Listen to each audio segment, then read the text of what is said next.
Titans Season 2 has come to a close, and we are talking all about it on this episode of DC On Screen.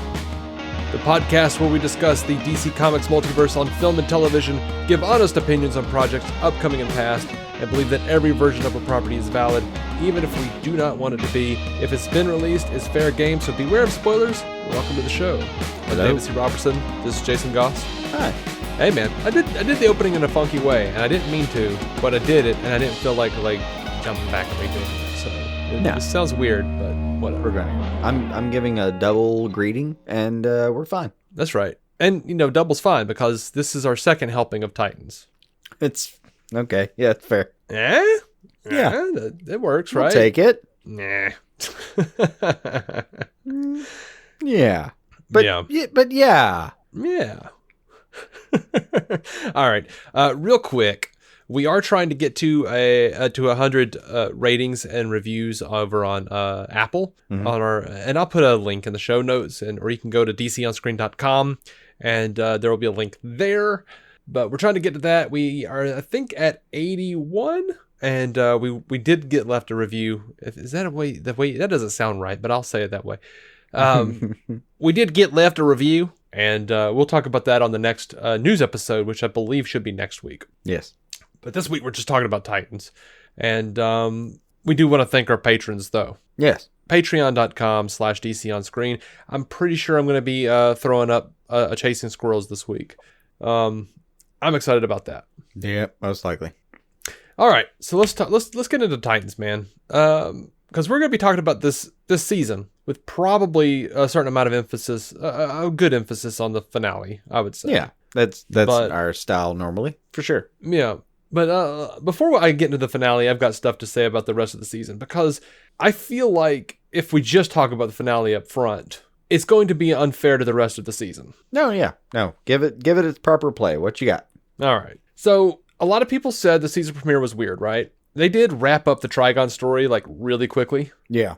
Too quickly. Yeah. And in hindsight, it does give season one way less weight, but I did like the episode. And it's weird because in the last week, we've gotten all sorts of confirmation and pictures and stuff that Nightwing was going to show up in the finale last year in costume. They put out a picture of Starfire was in costume, Raven was in costume. We don't even have costumes for them yet. But they're all standing there in that original finale with Dick as Nightwing in the costume we have currently.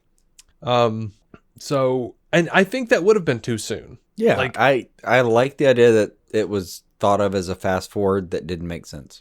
Yeah, and I understand why they changed it, but it's still super weird. And but I was willing to defend at that point. I was willing to defend their season finale last year. Willing to defend the season premiere this year. Giving them some leeway. I don't think I'll be doing that this year. Oh no, I'm happy to defend either of them. Oh, this is going to be interesting then. Yeah.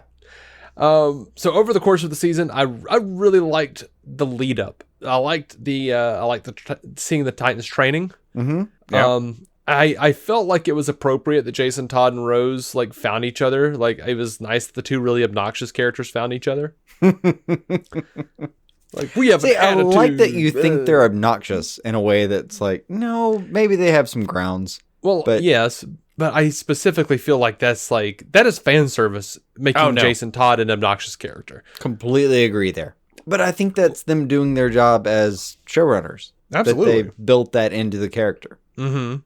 So, I really liked how they found each other, and I really liked pretty much every bit of the episode where Rose goes into her backstory until Jason Todd reacts to it. Why? And then I'm just well, first of all, they wrote it in a way where he just kept saying lines and then going, huh?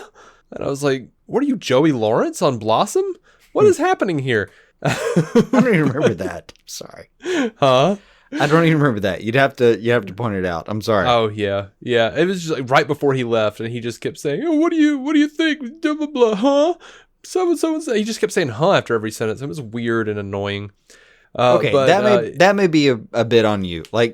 It may be their relationship. He puts himself out there. She is reticent, And then later when she's a little more open, he isn't ready for that anymore. Yeah, and I'm not like really against what happened, just the execution of it. The execution was kind of iffy for me, but this season was pretty fantastic. Execution, but that I think that may be a perception thing. Yeah, I don't know. It's a little nitpick. I really did enjoy the season for the most part. Never enough Superboy, dude. Like Superboy was great. No, but They did two great things with this season. Is one, Superboy and Crypto were both characters they've built on, and they definitely have a place going forward. But also the major character they already had in place was Donna Troy, and they kind of, I mean, we're not done with her. No, we're not.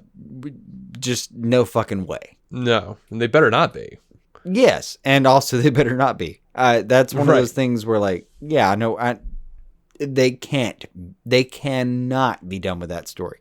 And I like that they took the two giant guns out and also gave, even Coriander has a side story where she gets disarmed, but it has to do with the overwhelming story of her planet. Like her planet and their troubles have a different story in a lot of ways. Like that's something they can go to in the next season, which by the way we're getting, so great. Could not be happier about that. But the fact that all of the major the more superpowered characters have some limiting factor, I love that. Yeah, I like the limited factor. Again, don't like the execution, and we'll get to that because it's pretty much all for me is all in the finale where it kind of falls apart on me. All right, if that makes sense. I loved how broken the team was. I loved that the whole Jericho storyline. I don't know why he wasn't called Joseph. Jericho was his code name in the I don't know why. It's weird to me, but whatever. That's fine. It's fine to just go with Jericho as that's his name. Yeah, it is. No fucking difference. It's one of those things where I've seen a lot of people beg the question, and it's a thing I thought of myself, and it did bug me a bit. Not trying to get too hung up on it, but it was weird to me. But the kid did a great job playing Jericho. Oh yeah, no, he was fantastic. And everybody here did a really good job of acting. I think the kid playing Superboy, I was amazed that they could find a kid or a guy who could pull that role off, who looked like a combination of Henry Cavill and Tom Welling. That's possible. He kept to me looking like a swole Cameron Monaghan. Yeah, I didn't get that at all. But either way, and especially juxtaposed to last season where they were not quite Superboy in the credits. The fact that he was playing it, and he played it very well. It was subtle in places and amplified in others. There isn't an actor or actress in this series that I would say oh, this is a thing you did. No, man, everyone here had a great performance. I genuinely don't know if I could point to one person and say no, you were the problem. No, you weren't. No. Also, even nestling it that way, I don't think there were problems. I really fucking enjoyed this series. All right, on Superboy, when he went to Kansas, he has memories of both Clark and Lex. He accidentally goes to the wrong farm. He goes to Luthor Farm. And that was just super cool to me. We had all these little snippets of memory from him, remembering how Lionel was a complete dick to Lex. And it's a completely different take on Lionel than we've really seen before. We generally get the rich piece of shit Lionel who expects his kid to be, X, Y, and Z. This time we get super entitlement kind of thinking. This time we get super conservative, possibly a member of the KKK type of Lionel Luthor. Yeah. A complete piece of shit. Yeah. In a completely different way, who comes from humble beginnings, the kind of guy that Lex would just like not want to be anything like, and therefore strive to become like rich city guy who's constantly shoving it in his old man's face. Like, this is what I achieved without you. But still like ever present emotional, in emotional turmoil in his life, just the memory of his father. Right. I loved seeing this dude, and actually they humanized him too. Like, we saw where he hit Lex, he beat Lex, and then for him to like be alone in his old age and sort of almost played it as a sympathetic character. It was interesting, and I thought it was a really unique take that I haven't seen before. And maybe I'm missing some comic story or something somewhere where I should have anticipated that kind of interpretation, but I've never seen that version of Lionel, and I really enjoyed it. Yeah, I like it. Now, I'll say this though, like that scene would have been perfect to me, or that whole story would have been perfect to me if Cadmus hadn't shown up. And that was fine. Cadmus showing up made sense, but there's this bit where they like shoot like a freaking rocket launcher or something, and Crypto like jumps up and grabs the rocket and like spins and throws it out the window. Yeah. And it is one of the dumbest things I've ever seen. Like, that was like Jason Statham in Transporter, like hitting a missile. They did a bit in one of the Transformer movies, or Transporter movies, sorry, where someone shoots a rocket launcher at Jason Statham and he picks up a freaking serving tray and knocks it out the window. This is the comic book version of that. I was just like, no. I refuse to believe this happens. I would say that, but in the context of this series, in this season, we have a broken Connor. I'm sorry. We have a broken Connor, and we have a Crypto who is aware of the entire thing, who is protective. And like the idea that he can, that Crypto can just throw that out the side door, and that Connor has no fucking idea what's happening. Now, see, what I don't have a problem with is Crypto seeing it and fetching it and catching it. What I have a problem with is like, and maybe it was partially just how it looked because of effects work and stuff, but like, what I just don't believe that Crypto would be like, and now I will spin around perfectly and throw it out the window. Like, no, every version of Crypto that I have ever been aware of, he would know that is going to be a problem. Like, he would not just be like, I'm going to fetch and just be blown up by it. This is not a dumb animal. He's not a dumb animal, but I don't think he's so smart to know. Like, I think he would fetch it and like fly through a wall to get it away. I just don't. All right, let me give you a real world example from our from our world. If I threw like you know those like bouncy balls that have the little lights in them that you can throw to dogs, and they bounce around like the little reflex balls kind of thing. And they just bounce everywhere, and the dogs chase them. If I also threw a Roman candle already lit on the ground, that dog would be like, get that shit the fuck out of here. That's fine.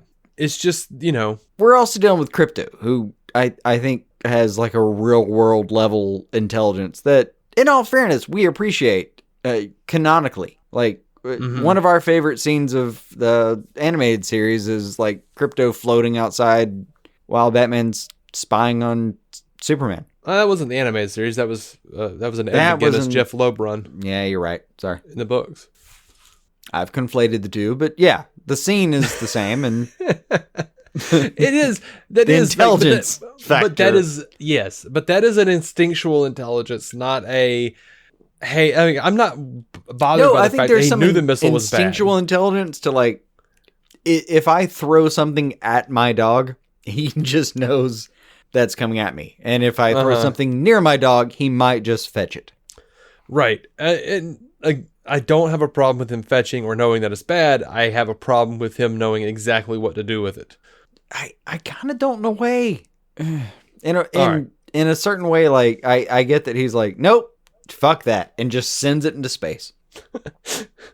I think we're just going to have to come to an impasse and call it on this argument, because I didn't like it, and you're defending it. So, I mean, I get it. But if I were that dog and I was like, I don't understand what's happening here. I'm just gonna put it somewhere else. Mm-hmm. Like the same way they would bury a bone. I don't know. It's similar instincts. Just like, nope, fuck that. Elsewhere. Yeah. All right. I did love how Crypto like kept finding Connor though. Oh, that's adorable. I love it. Yeah, that rung true for me. Yeah. I mean, that makes sense. Crypto should be able to find Connor. Yeah, I pretty much liked almost everything with Superboy. I loved the Dr. Eve Watson storyline with Superboy and her trying to help him out. Yeah, that was nice.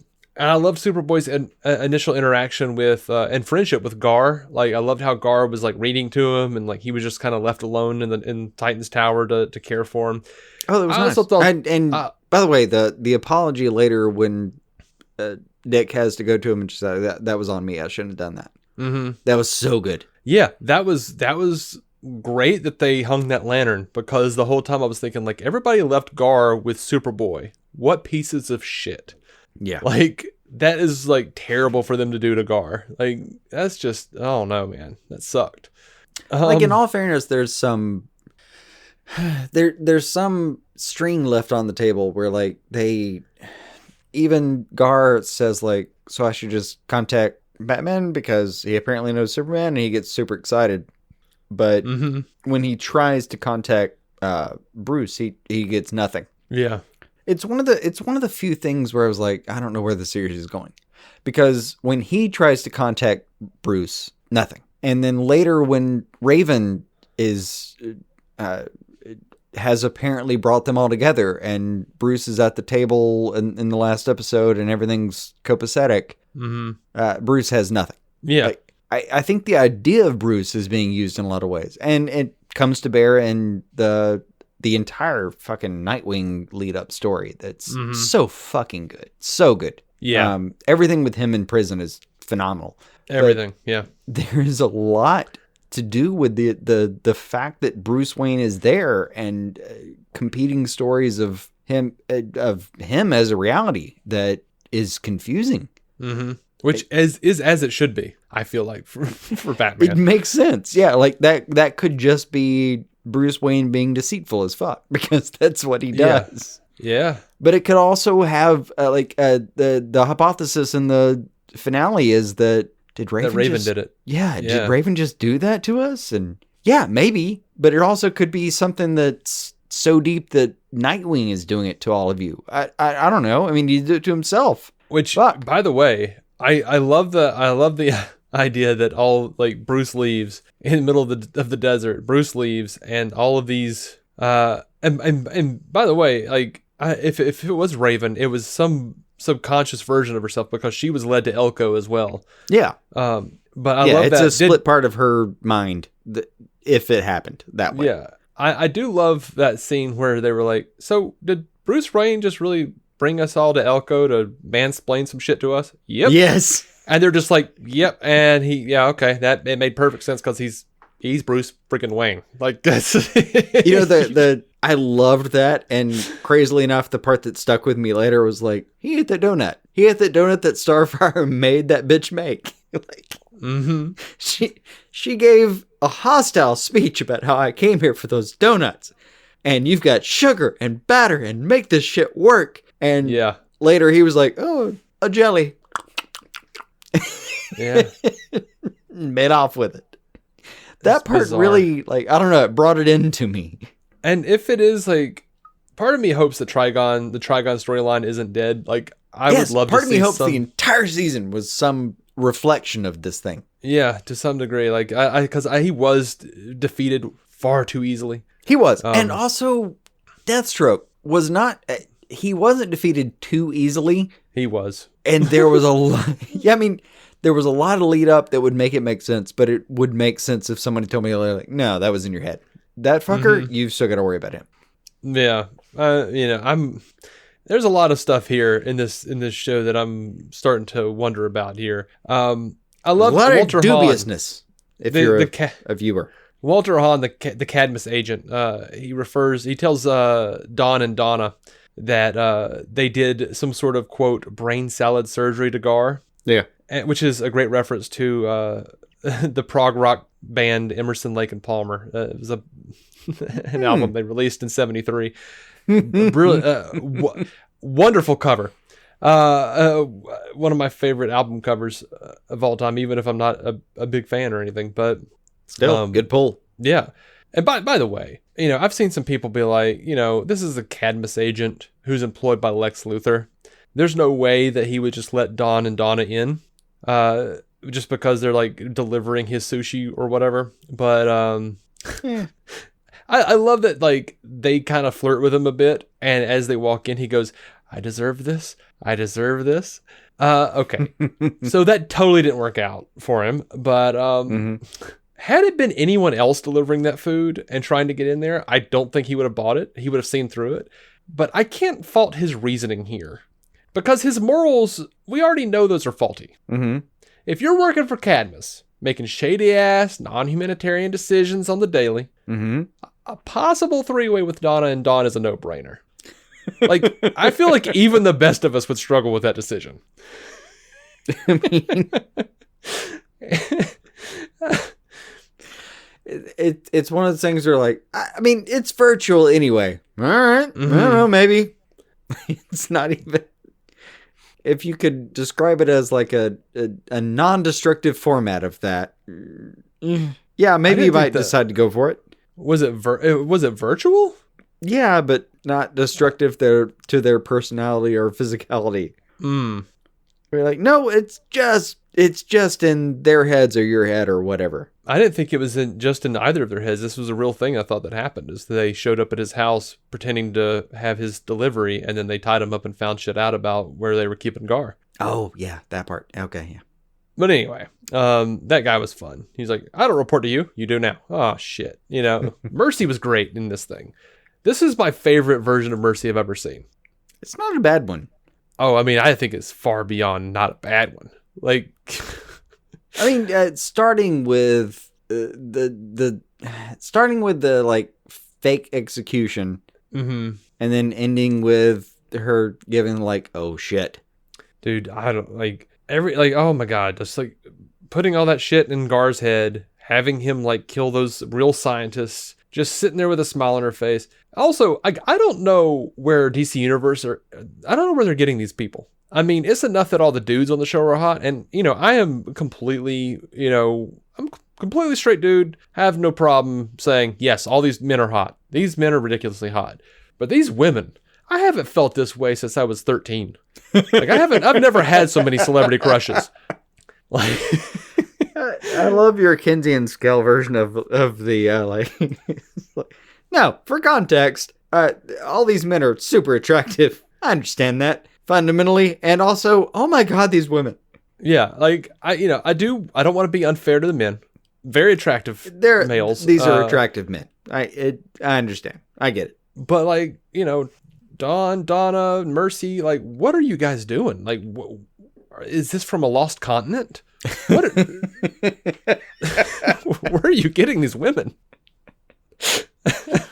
Oh, speaking of which, maybe my favorite moment of the finale was Dawn being the one who's like, "What the fuck are you all doing? We have work to do." And that was nice.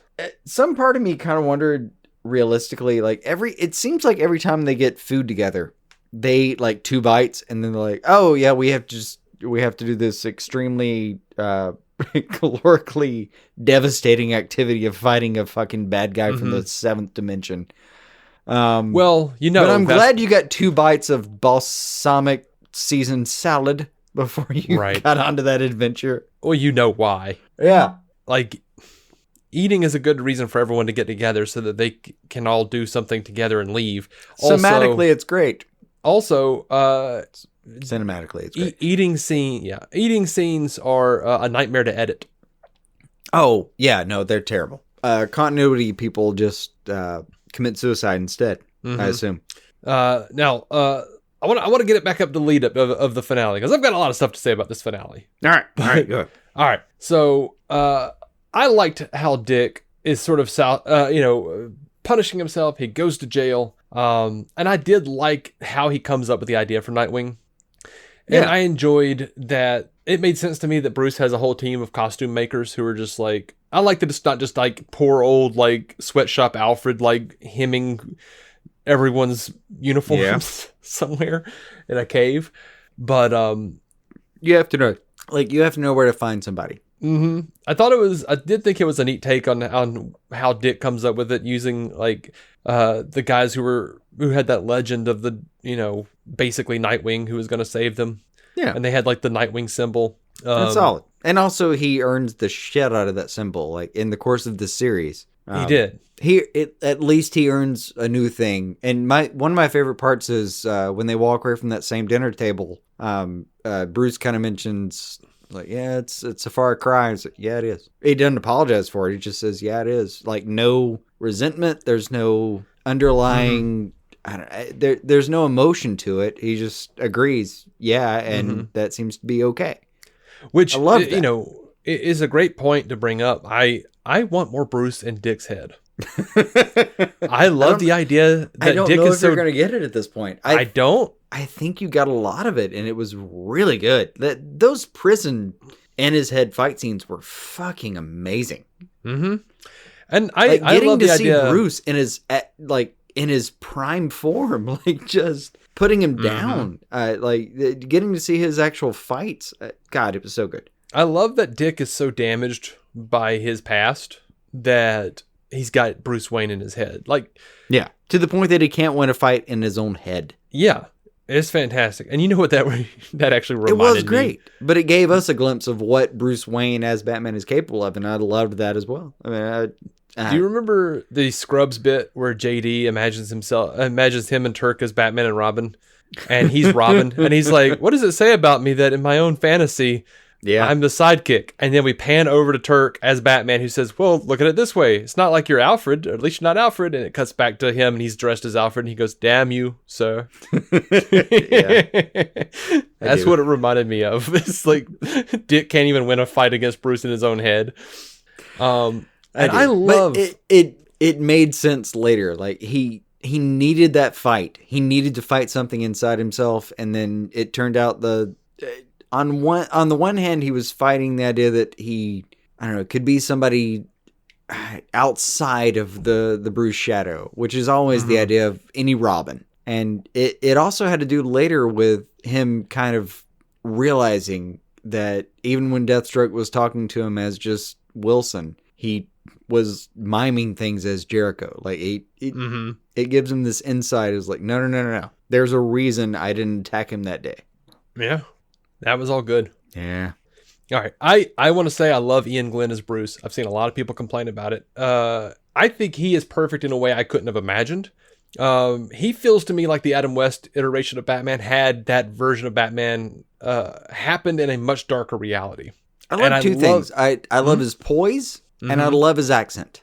Yeah.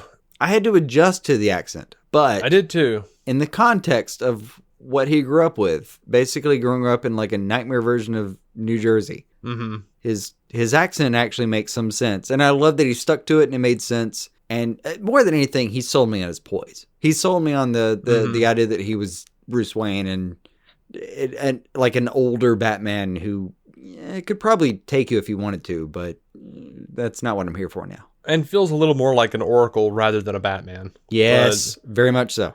I loved his relationship with Dick. I love the father-son relationship. And look, if you're one of these people, and I'm sorry if this is a sore spot for you, but I'm going to try to make this work for you. Because I've seen a lot of younger men complain that, like, my Batman doesn't have a bald spot. Well, look. There are certain guys out there who sort of fetishize this concept of real men don't go bald. Batman wouldn't go bald. He's going to have a perfect head of hair. Well, really, he's going bald. Like if he's going bald, 60+% of men go bald. Yeah, and if he's going bald, it means he's got too much damn testosterone, probably, which means more DHT.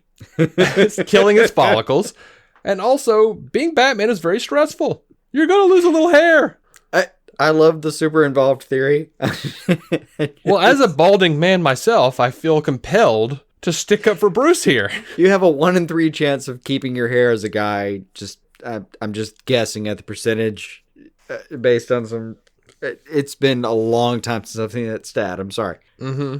And then all the variants, like if you gave somebody like a 1 in 3 chance of keeping your hair, and then you're like, also you're in charge of a Wayne Enterprises and your Batman. Fucking 10-digit corporation, and also in your spare time you're the goddamn Batman. Right.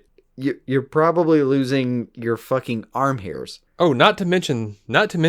Let's bring this up too. Yeah. I don't ever wear shorts, and there are big patches on my legs where just hair doesn't grow anymore. Like, oh, is that a thing? I didn't know that. Yeah, my jeans rub my hair off. So if you're wearing a cowl all the time, I can make this work.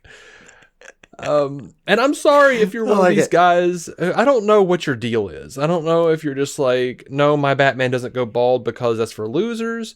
I don't know if it's like a situation where you're like secretly jerking off to the idea of Batman with hair because you're lying to yourself and telling you that you're not fantasizing about Batman. You're fantasizing about being Batman. I don't know what your problem is, but there's nothing wrong with a balding Batman. I'm sorry.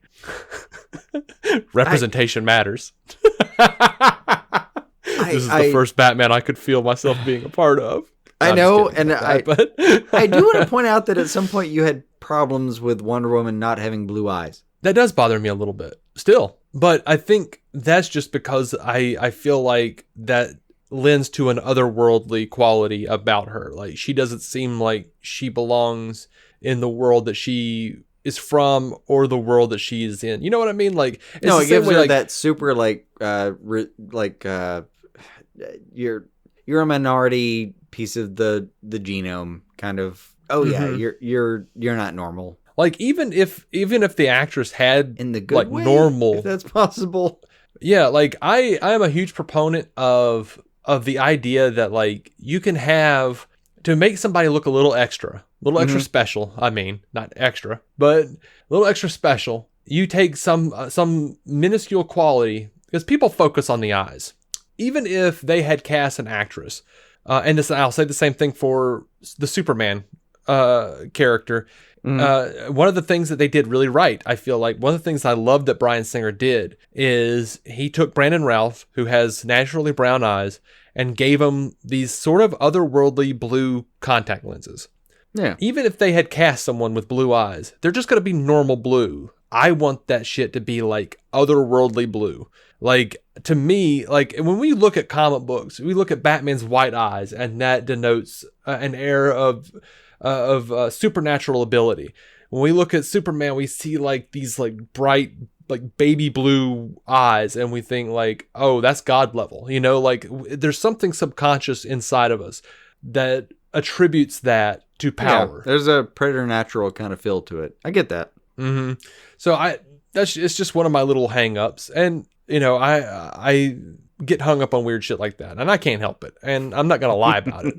It's not going to like ruin a thing for me. I really love Gal Gadot as Wonder Woman. It's like a thing that, like, for you, sometimes I think it's a thing that would have improved a character in a way that is substantial, but it doesn't necessarily take away from the current version. Right. And, you know, it's not all about just making people have blue eyes. I mean, personally, I feel like Chris Pine in the JJ Star Trek film should have had brown eyes.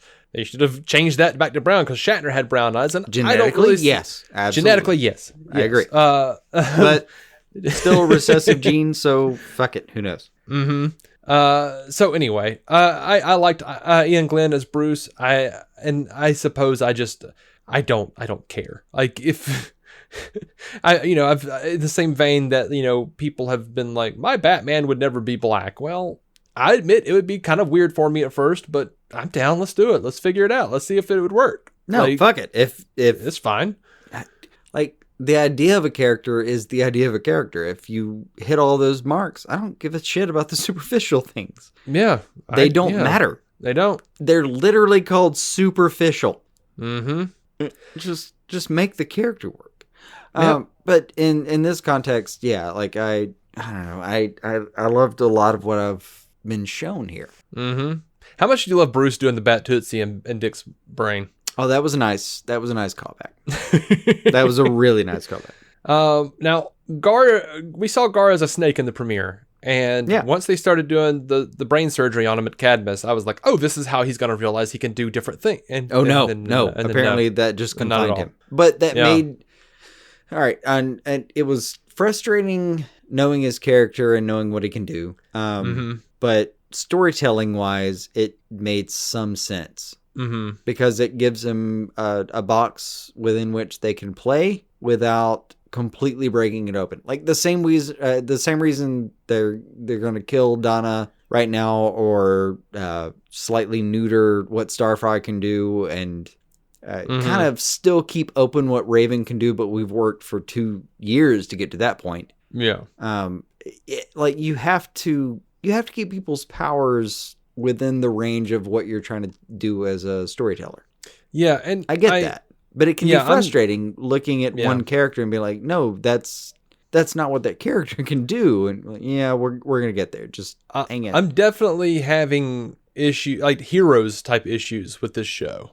Sometimes. Where I'm like, damn it, enough is enough. Have something happen. At least heroes with whole cloth, where you could be like, no, I don't know about this. But with this, we're referencing some pretty big hitters in some cases. 65, 70 years in a lot of people's or characters' cases. We know these people. So I like the point in the series finale or the season finale that hit the least for me was Donna Troy dying from electroshock. No, sorry. No, that didn't hit for me. Oh, it didn't hit for me at all. That was a huge non-point. Like, when Rachel goes off to see her, I was like, okay, emotionally, I like a lot of what's going on. But in effect, practically, no, this doesn't work for me. I will say, like, this show, and one more, like, pre-series finale point that I need to make. Yeah. Hawk and Dove, dude, Hank is an idiot. And that's really all I have to say about him. Like, Hank, dude, if you think you and Dawn aren't good together, that's some shit you keep to yourself. Like, find something you love and let it kill you, man.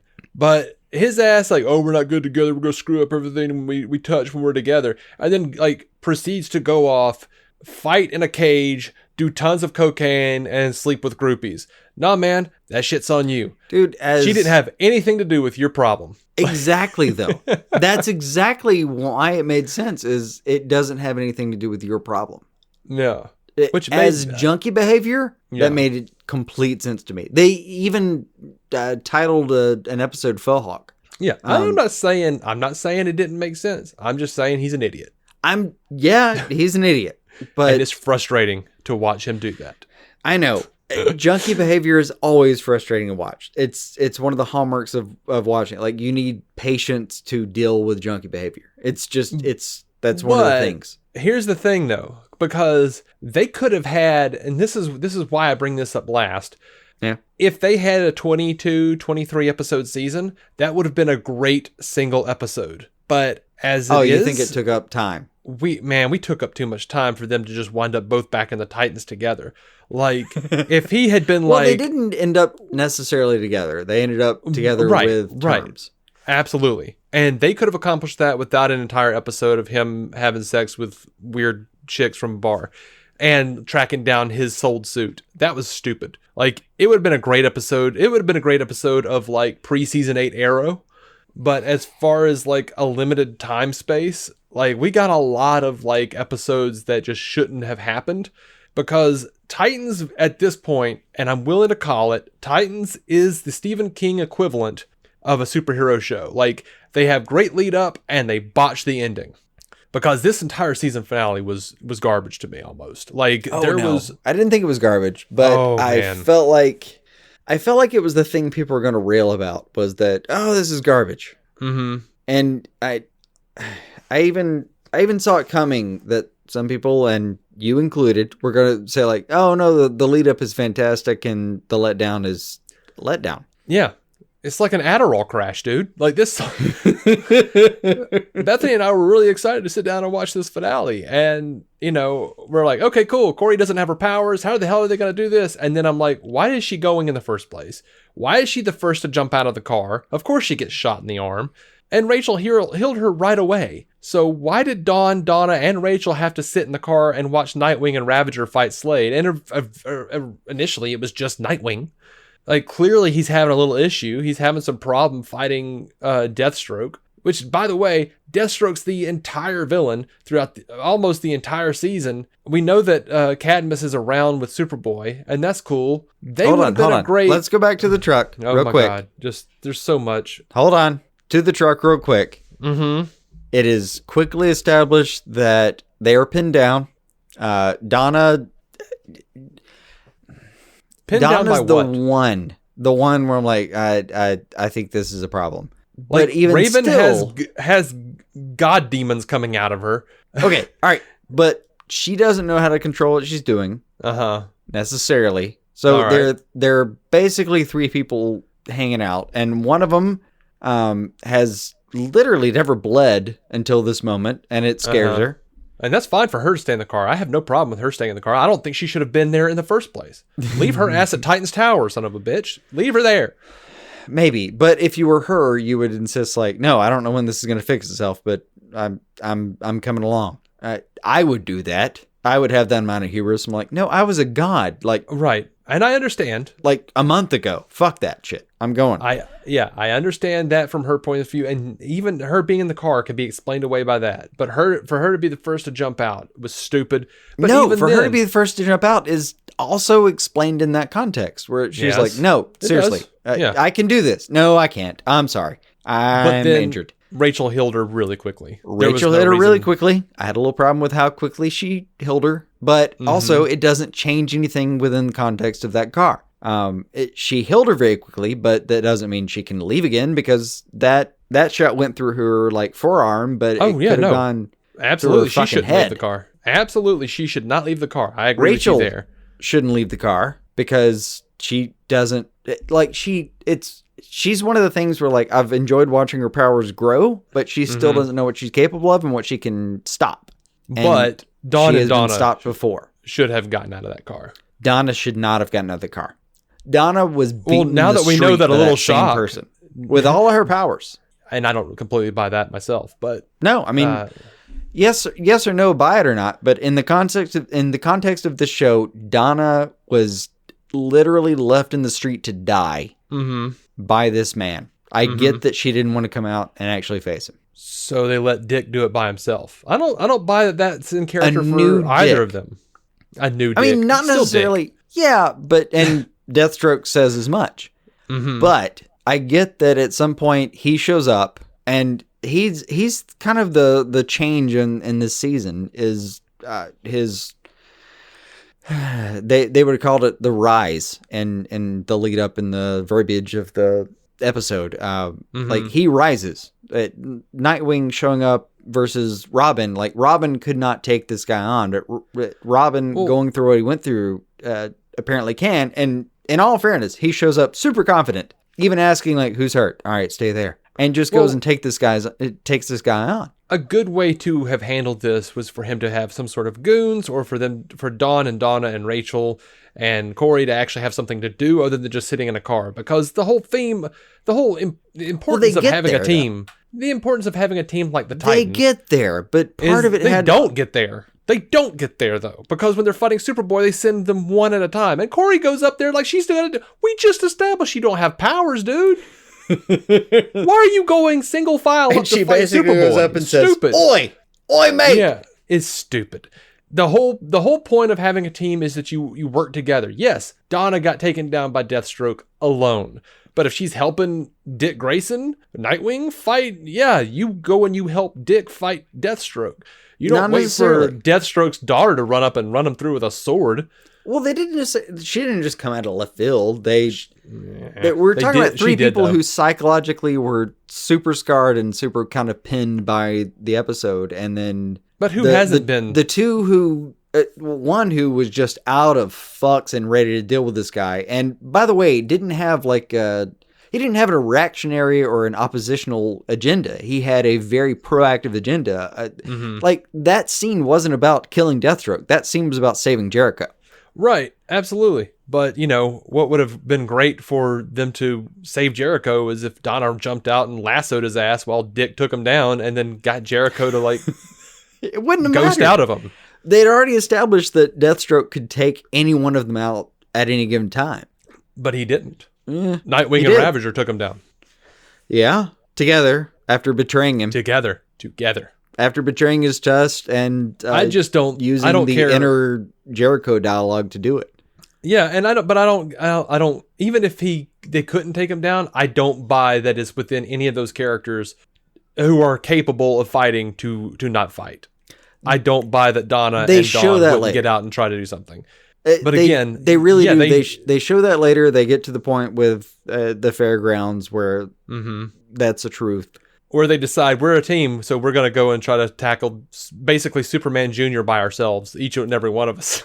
I get that they're blindsided and they're not even blindsided. Stunned. They're just stupid. No, it they're doesn't make any blindsided. sense. I mean, they were taken aback by that confrontation, and in all fairness, that confrontation took about 3.5 minutes. Yeah, the Deathstroke thing just happened way too quickly. Like, that was a whole lot of season for nothing to happen. I think that's where your questions arise about how it went down. Is that Deathstroke went down so fast that given last season not last season. Last season left it on a cliffhanger, and like episode 1 of this season takes on Intrigan in a way. It's like, I don't know, seriously, that was that easy? Really? Question mark? I get that part. And to have taken down Deathstroke so easily, I'm a little bit dubious. Like, on the one hand, I kind of want to say, like, they fought for it. There was a lot of lead up to it. It makes sense. I love that Ravager was there and that Jericho's back in some capacity, and I get that. On the other hand, I was like, I get how that could have happened too fast.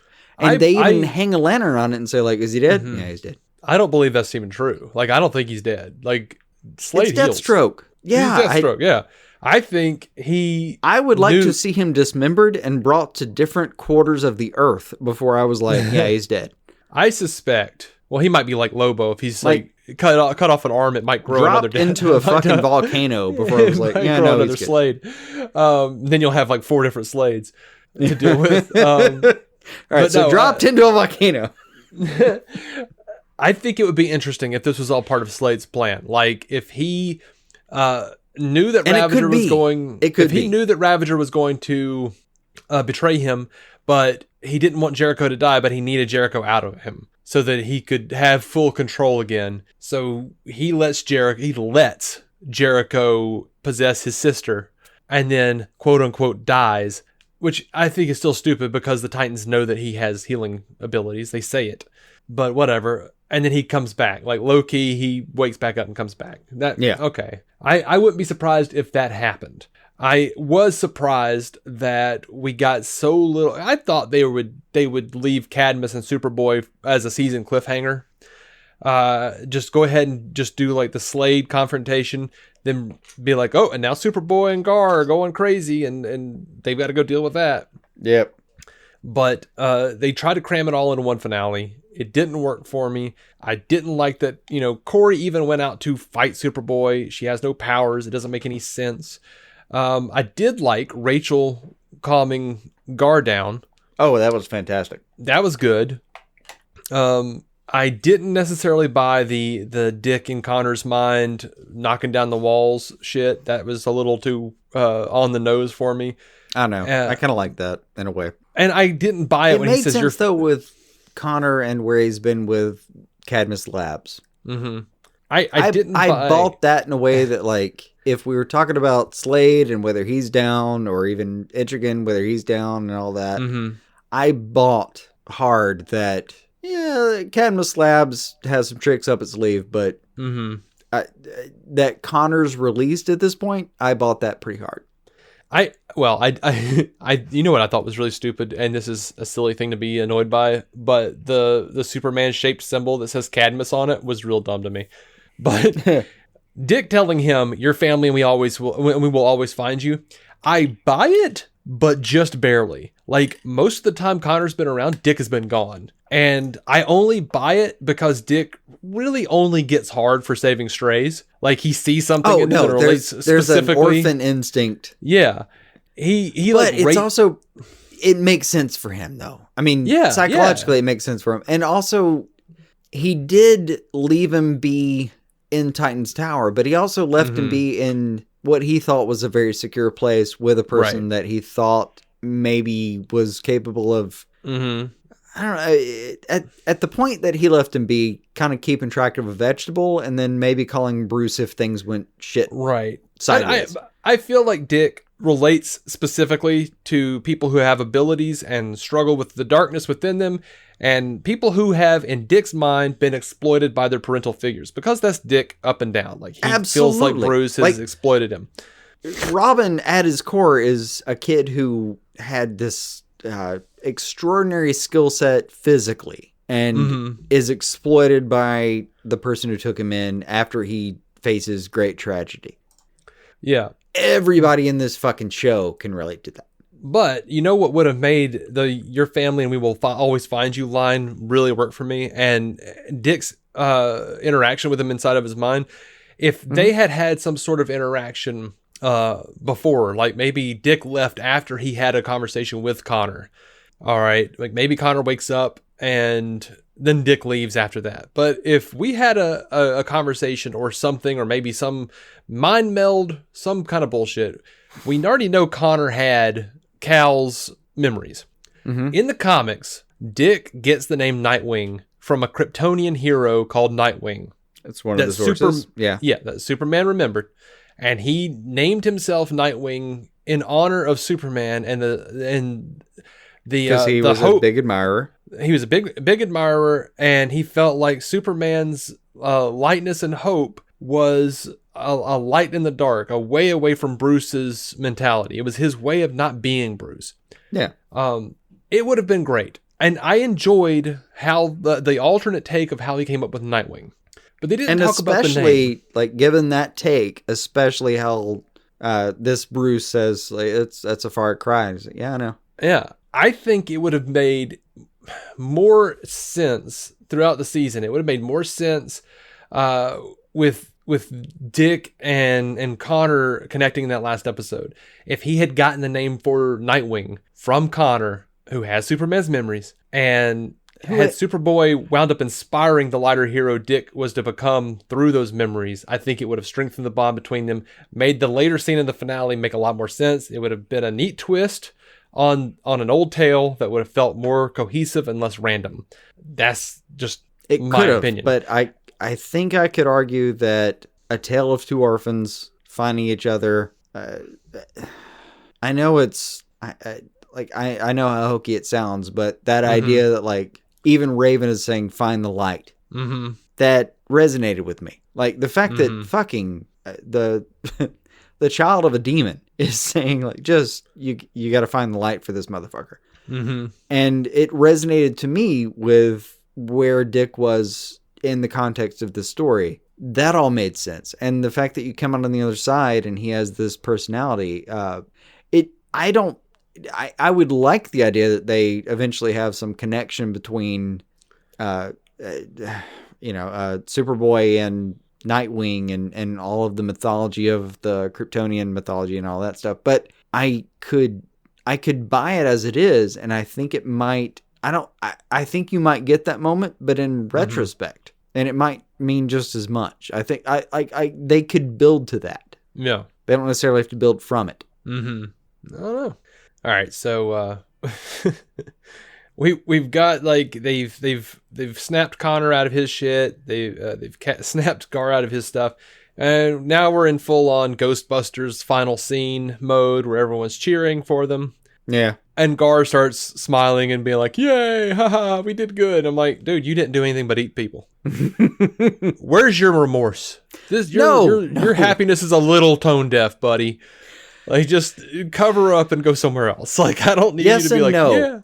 But they've been building to the idea that he could try this out. They've been building to the idea that, and come up with a good one, man. Season 1, they've been building the idea that like, oh, I can still taste the blood in my mouth, and that he can separate himself from his other forms. Mm-hmm. And in this situation, that they clearly are manipulating him. Mm-hmm. So I can kind of get behind the idea that he is able to separate. That wasn't me. Even though he shows remorse later, after that scene. Yeah, but then he's all torn up about it. Yeah, I mean, it's just real flippity, dude. It's just real flimsy to me. He also kind of, how do I put it? That part's a bit flippant for sure. Mm-hmm. Yeah, no, I've thought about it, and I agree. And of course, the thing we already know you agree about, one of my big final points is I hated that Ferris wheel beam or whatever the hell it was, electrocuting that was stupid. Donna. That was the stupidest shit I've ever seen, man. That was dumb. Like that. I thought she pretty much had the powers of Wonder Woman, right? No. Yes and no. Like even if I'm not sure what her power levels are, and I feel like neither do anyone writing the comics because her power levels have always been kind of wonky. They go back and forth, but it's a percentage of Wonder Woman as far as I've ever seen. Like it hit the number you want to, but it's never 100%. Well, I wouldn't say percentage. I wouldn't say it was 100%, but I also wouldn't say that like she would be downed by like a little electricity from a. That was weird for me. Basically, a little beam with some LEDs on it. Like was it wrong? I mean, first of all, no, I don't think it was a beam with some LEDs. I think it was a major structural thing that was holding up. Okay. This fair. I think there were thousands of amps going through this thing. If you have a thing with thousands of amps that could electrocute somebody, like you don't put that shit in an open area with a bunch of kids and stuff and families. Yeah, when they're held upright, you do. I mean, going back to the first World's Fairs, yeah, that was the entire point. I mean, what's holding up this Ferris wheel? A freaking Tesla coil? What is that? No, it was before that. It was... I mean, all right. So Tesla's original idea was like, no, we can just light up this entire thing and all that, and he did it with small amount of effort, and then Edison's fucking smear campaign destroyed him. Yeah, I feel like this fair may have been that's kind of my point. Is it's a thing you might see in a World's Fair, some dangerous form of electricity, but the idea of there being dangerous forms of electricity at a carnival is, to me, thematically, like, I don't know, somehow reminiscent of that battle, of that historical battle, and you wouldn't, that's not how windmills work.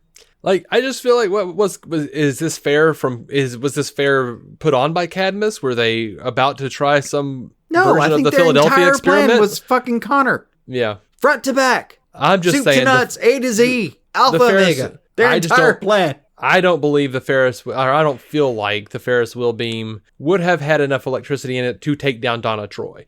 That being said, I agree. That is my problem with this finale. That being said, even if you could somehow justify it with her powers or her power level, it is terrible writing to be like, oh, well, she saved Dawn. Well, kind of, but it totally looked like Dawn was already out of the way. I know they said that she saved my life. Okay, I guess. But when I looked at it, it looked like you weren't even in the path of the thing. It didn't look like terrible writing as much as it looked like terrible blocking. But it was a senseless death, and not even in a good way. It was just like a random bit of bullshit thrown in. It wasn't because of a bad decision that someone made or anything related to the story. Just a random stray plot point to get Donna in line for what I think is coming next. I don't know if it was a random stray plot point as much as it didn't. Again, I go down to the blocking. It didn't look like in line, or maybe the editing, but it looked like it. I don't know. Dawn had that shit under control, and I mean. Fuck. I've watched a similar episode of Supergirl where fucking what's her name had that shit under control. Oh God, what's Danvers? Yeah, Alex? Danvers. Yeah, Alex had that completely under control with a couple devices on her wrist, and it killed Donna Troy. I mean, I'm not trying to compare the two. I'm just saying, on the one hand, I mean, these were literally 2 weeks away from each other when they aired. I think they wrote themselves into a corner. I think what they want to do, it feels like they want to. I get what they wanted to do. That execution of her going out that way, I never bought it for a second. And then when Raven is like, oh, I'm going to go with her, I'm like, yeah, you should go with her because you need to fix this. Mm-hmm. I get what you're trying to do emotionally, but it's just not, it doesn't work. Well, I think what they want to do is they want to do Deathbringer. I think they want Donna to become Deathbringer and be like a major villain for the next season. And are you familiar with Deathbringer? No. It's from the comics. Only tangentially. Yeah, it's from the comics. It was basically Donna Troy is infected by a dark matter batarang from the Batman Who Laughs. And they're totally not going to do the Batman Who Laughs. But right. Well, if you take the dark matter batarang... I'm completely aware, yeah. And if you take that and switch it out for whatever the hell Raven's got going on, infecting gargoyles and shit to run around killing folk, I think I assumed because Raven was metal that I was just missing something. But no, I'm completely familiar, and no, that is not at all how that's going to go down. Oh, you don't think so? You don't think Raven's going to like infect her with her dark shit and turn her into Deathbringer? No, because it had nothing to do with Raven. Well, it doesn't matter that it doesn't have anything to do with Raven. They're not doing Batman Who Laughs. I know, but they're not going to do Dark Knight's metal on Titans, although... you could make an argument that it'd be a fun place to do it. Oh, I wouldn't say that it wouldn't be a fun place. I just don't think they're going to do it. They won't even do Batman, for God's sake. They're not going to do Batman Who Laughs. You know, I'll give it this. I will give it this. If versions of Bruce Wayne that showed up in this season were entirely in Raven's head, it would make a lot of sense that there would be a nightmare version of things that would show up now. I don't think that they were entirely in her head. I think we got three Bruces. We got real Bruce, we got Dick Bruce, who was just Bruce in Dick's head, and then we've got subconscious manifestation Raven Bruce. Yeah, I agree. I think all three of those are there. But yeah, I mean it's a possible inlet to the dark universe, the dark multiverse, even if you want to, or the Nightmareverse or whatever you want to call it. Right. I mean, if they want to make Raven's soul self a link to that, they could. But I think they will do a version of Deathbringer. That's my prediction. If you want to say hi to Barbados on this one, go for it. I don't think it's going to happen, but it's a fun theory, and I wouldn't mind it. I mean, I don't think we'll get any of the actual for real metal characters. I just think that they will infect her and turn her into Deathbringer, or that Raven will infect her and turn her into Deathbringer in trying to heal her and bring her back. Maybe. That's what I think. I don't think they're going full metal, but I think when she actually does come back, it'll be as proper Troya, and she will be a god. I think that part is true. I don't think they're gonna. I think they've been evolving Raven's control over her powers the entire time, and I don't think they're gonna just suddenly pull the rug out from under her. I think she's going to develop her powers in Themyscira and grow them rather than not. Also, like, you remember the purple light you can use in Themyscira to heal people? No, I don't remember that. It's, God, I wish I remembered a reference right now, but it's some sort of weird fucking purple light. And it struck me when they were going back that it was a purple light and Raven's color is purple. Mm-hmm. That I think that may be something that may be referenced. And God, I wish I could remember anything about the purple light. I know it's a thing. I don't know, man. I don't know about that purple light. It's a thing. You can help the Themyscirans with it, but shit. I mean, if they have that, what do they need Raven for? You can only heal them to a certain extent, and to actually necromance, you need Raven. I think you need. Why would Rachel not try to heal her there at the fair? Why would she wait until they bury her or put her in a casket and send her off to Themyscira to go, you know what? And it seemed like it was a total last minute decision. Dick, I think I'm going to go. I think I'm going to go and try to help her. I don't like that scene for a lot of reasons. I will give it the idea that, like, if you're Raven, you have a different connection to life or death. And I'll give it this credence. Like, on the one hand, I think, well, she knew she was dead, so she didn't even try. On the other hand, I think, well, you went to Themyscira to try. Yeah. And so that's why I don't know, that's why my head went to places like the Purple Light and, it being a fucking place where the Greek gods are real. Mm-hmm. Because maybe, I don't know, I wouldn't mind seeing this version of Raven swim through the river Styx to fucking save Donna or some shit. Mm-hmm. Fuck it, let's do this. Reach out, grab Gar, bring him with you. Mm-hmm. Have him swim like a fucking water moccasin through the river and pop up on the other side and be like, "Arr, gotcha." Yeah. I don't know. Like I feel like it was a mostly great season, whiffed totally by the ending, and man, I hate feeling that way. I get the rushed feeling from the last two finales. I don't think it whiffed for me at all. Mm-hmm. Like, honestly, just watching it, physiologically, I was engaged. Like, I felt my muscles twitching. It's a thing you can do if you think about what you're doing in an action scene. If you feel your muscles twitching, you're more engaged than you think you are. Yeah. And man, I felt that. I was engaged. I was happy with it. I had some questions afterwards, but it was really entertaining. It was kind of quick, and there are things I want more of, but it's kind of like same as season one. It's kind of quick, and there are things I want more of, but I got them. Yeah, I think they go. I think I'm 90% happy with the series. I am too, until I look back at it and go like, yeah, we're getting rushed endings and weird chopped up endings because they are spending way too much time on like thoughtful independent film character pieces. Tell the story, man. Don't. Well, in a way though, that's a good point. I'm glad you brought that up. Most of the episode titles are characters. Mm-hmm. And I really fucking dig that. I love how much time we're spending on character development. And there is still a lot of story being told, and I don't know. I don't know where this... We're also dealing with a platform that's just starting. So I don't know to what extent they can tell a story for a character and be sure they're going to be able to follow through on that later on. I don't know where that's leaving them production-wise, but it's a new format for this particular canon of storytelling. Yeah. And I get that it's a little iffy. Like, you don't have like, if you're a network show and you know where the ratings are, you can kind of take a guess, and, you know, maybe some execs are lying to you, but, you know, you have some barometer, you know? Mm-hmm. They have nothing. Yeah. So we are only in led the dark to some extent. Yeah. And we're led to more confusion personally, like as far as we're concerned, because nothing is like DC Universe doesn't tell you how well it's doing. No, the numbers are blind. Swamp Thing was canceled after the first episode, so we have no idea it didn't even matter. They were just like, nope, it's too expensive or something. Something's not working there. They won't tell us what that was. Titans keeps getting renewed. Titans was renewed for season 2 before, or right as season 1, episode 1 aired.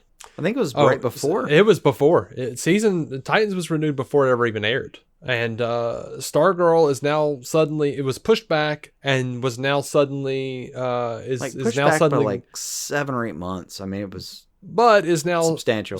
Suddenly also going to be airing the next day on the CW. Funny thing though, I recently read that there's a rumor going around that Stargirl is going to make her debut in Crisis, and that's why they pushed it back. Oh, that would be nice. Because they wanted to do the same thing with her that they did with Batwoman. Now, I mean, yeah, you could look at it and go, well, that makes sense. If you want more eyes on it and more eyes going to DC Universe, I can understand that. Or if the show is just too damned expensive and CW didn't want to make it, and DC Universe like, we'll foot the bill on it or split it with you or something, and it also airs on CW. I mean, that makes sense to a certain degree, and you're getting more exposure for DC Universe. But then you pop over and look at Doom Patrol, and that's going to be airing on HBO Max as well as DC Universe. Again, same thing, but it's also like, it's a little weird. And it's like, how do you interpret these actions into guesstimating what the hell is going on with their viewership on DC Universe? Yeah, it's just that. It's just so weird. Who knows? There's a lot of guessing and a lot of hypotheses. What I'm sure we're dealing with is a fledgling product branching out into new territory, and all of their numbers are completely blind. I mean, we could read tea leaves or fucking chicken entrails or tarot cards, whatever you want to do. And to some extent, short of just best guesses, come up with, I don't know, maybe. I mean, I have a two-headed, scratched off Two-Face coin. We can just flip that if you want to. Yeah. Man, I didn't think I was going to care. I mean, the streaming wars has been crazy, and I was like, well, I've got this and this and this, and I'm not going to get anything else. Dude, that For All Mankind stuff is really making me want to get Apple TV. What? All right, what's that? Hold on. For All Mankind. Yeah? That they actually did a sort of a Ronald D. Moore thing on Imaginary Worlds this past week, I think it was, where they talked about it. It is basically an alternate history where Is that the Soviet Union thing? The Soviets made it to the moon first. Yeah. No, I heard about that. I listened to that episode, I mean. Yeah, and honestly, that Jennifer Aniston show looks pretty good, and that Jason Momoa looks pretty good, and my wife is really interested in The Servant, which is the Shyamalan thing. I don't really think I'm interested in that, but damn it, Apple TV's got some stuff going for it. I'll give it that. Like, I didn't think I was going to care, and then all of a sudden I care. I do love that, and we're far off topic now, but which is par for course for us. Yeah, welcome to the show. I do love that we're, as far as I can tell, we're sitting in the infancy of a new age of distribution. Mm-hmm.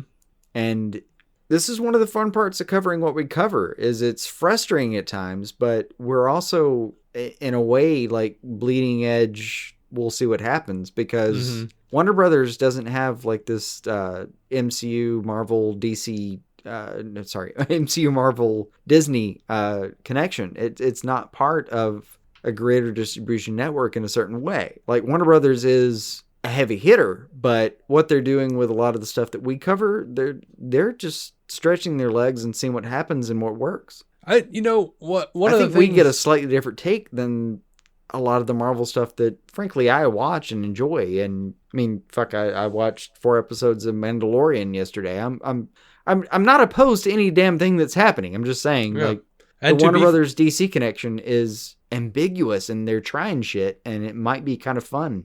We might get some new shit, like a new way to distribute. I think it's great and interesting that you're watching Mandalorian, because you're not a Star Wars fan. No, but I've enjoyed the episode. Really? I watched on a whim. I was like, this is actually pretty enjoyable. Well, it's Jon Favreau. I mean, you had to give it a shot, right? Oh, yeah. He's earned my trust. Yeah, absolutely. So I don't think I have much more on Titans, honestly. Like, I look forward to seeing where they go with it, and me being completely and utterly disgusted and dismayed by this finale is not enough to put me off of watching another season. I love the disdain. And yet you're like, nope, I enjoyed most of what I saw except for the last couple seconds, but okay. Well, no, this last episode was, to me, just a travesty. I really enjoyed it. I watched it twice. I'm glad you enjoyed it, man. I was like, this is a lot of fun action, and I think there were a lot of payoffs that I think, how do I put this? There was some distraction, and I think there were hidden payoffs, so I was watching for those, and I think that's gonna matter for me later, but I wasn't watching it thinking, oh, this is going to wrap some stuff up. I was watching it thinking, yeah, we're going to get some new stuff out of it. Yeah. And honestly, I want there to be a theme of the ramifications of bringing someone back from the dead. I want Jason Todd to die off screen sometime in between the 2 seasons. And I want him to come back as Red Hood at the same time we get Donna Troy coming back, and things going awry with her, and possibly being Deathbringer. I think that could be really cool. I'm open to other possibilities, but I that sounds pretty good though, right? It's not bad. I just I don't know.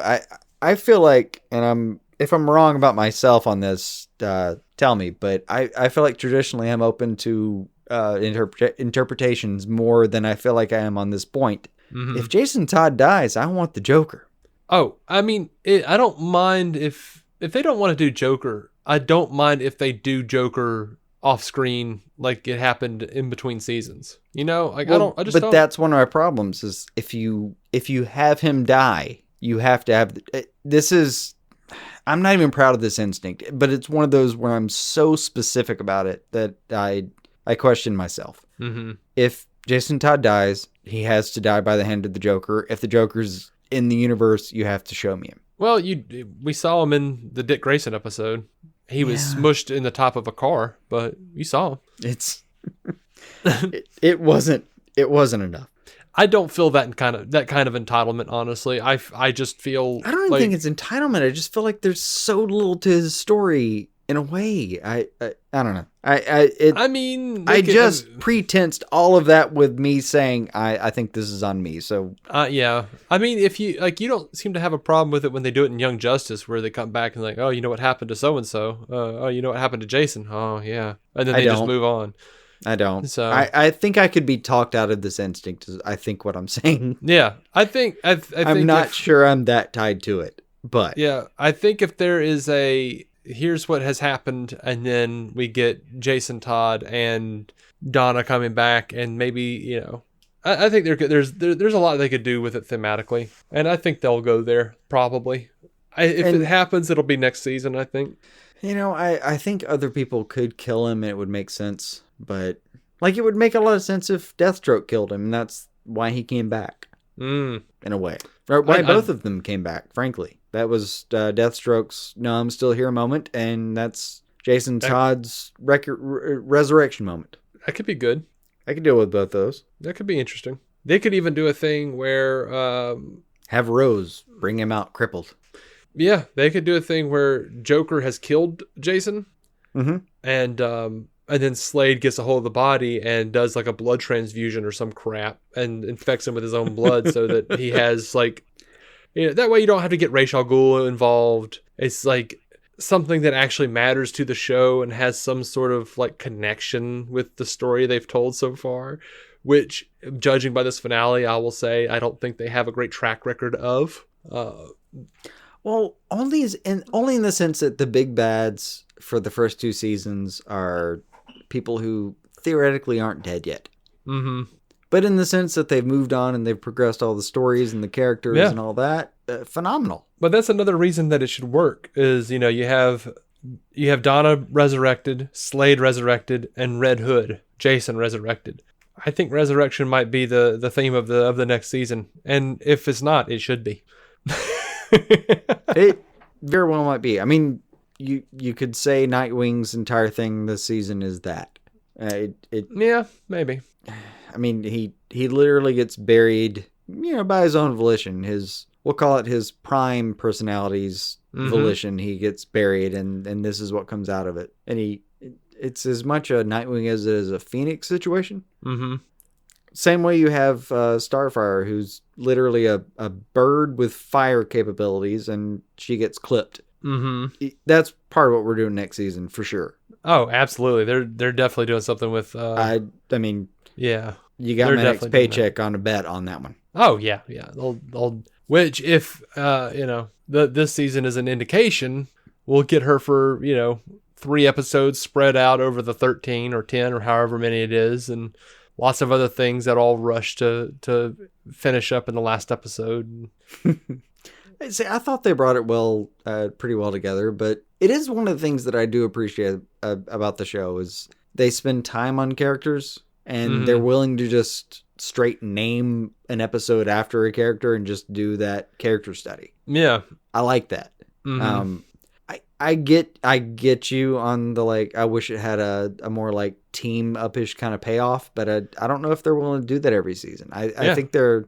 The best thing about the entire season was watching that Batman Forever / Batman and Robin Joel Schumacher shot at the end where they're all running down the alley with Crypto and the silhouette scene. I get it, but I get how this show is also committing to no, we're going to do the parts in between. We're going to give you moments like that, but we're going to do the bits that aren't there, the bits where Hawk and Dove stay together, but Hank and Dawn don't, and stuff like that. Right, and I don't mind that. I appreciate it.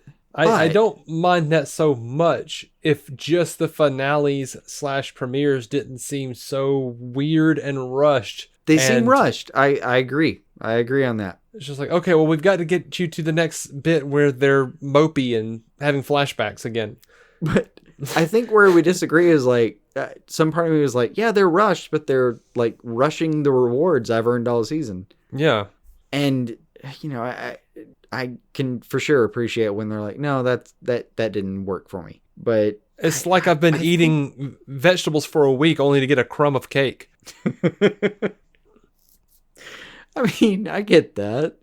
And it wasn't even particularly good cake. I don't have an analogy for that. I don't have a rebuttal in that analogy. I'm pretty sure they used cake rotten analogy eggs. Universe. They used bad eggs really to make this cake. I mean, I spent much of my last couple of weeks baking red velvet cakes, and I can only tell you that like I have stains on my jeans and stains on the floor and stains on even the garbage can next to where I put the dough mixer or the batter mixer or whatever you want. It's a fucking KitchenAid, you know? Yeah. And I don't know. I mean, that took some time, but when it all came together, it was a goddamn red velvet cake and it was delicious. Well, that's good. But there were all these stains and it seemed like it was, you know, it was already there in a way. I can kind of get it, but not really. Yeah, all right. I've lost the narrative here. I think we went from I have a metaphor or an analogy, and then it became a real discussion about you making a cake. Did I miss something? Yeah. I'm not terribly bright.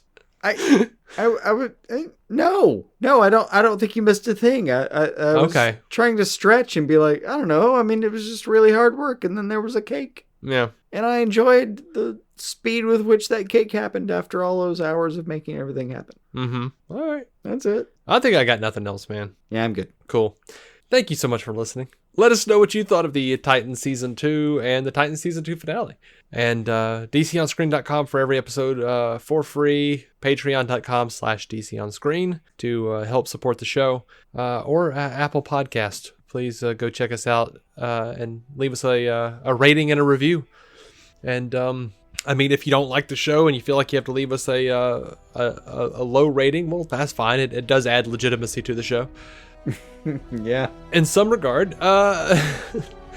And we'll be back next week. Hopefully with some news, and maybe that'll happen. I don't know. All right. Until next time, keep some DC on your screen. Bye.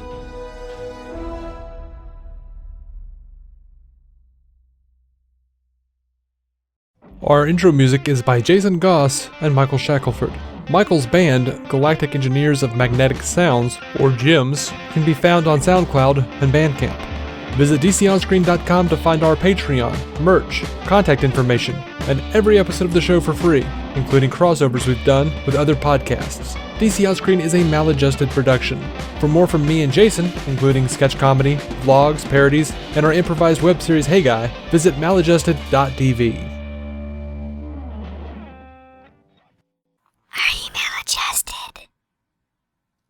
This season, prepare for every season with the Allbirds Mizzle collection. These shoes were made for adventures in rain, shine, mist, or snow. Go to allbirds.com and use code FRESHSOCKS for a free pair of socks with your purchase.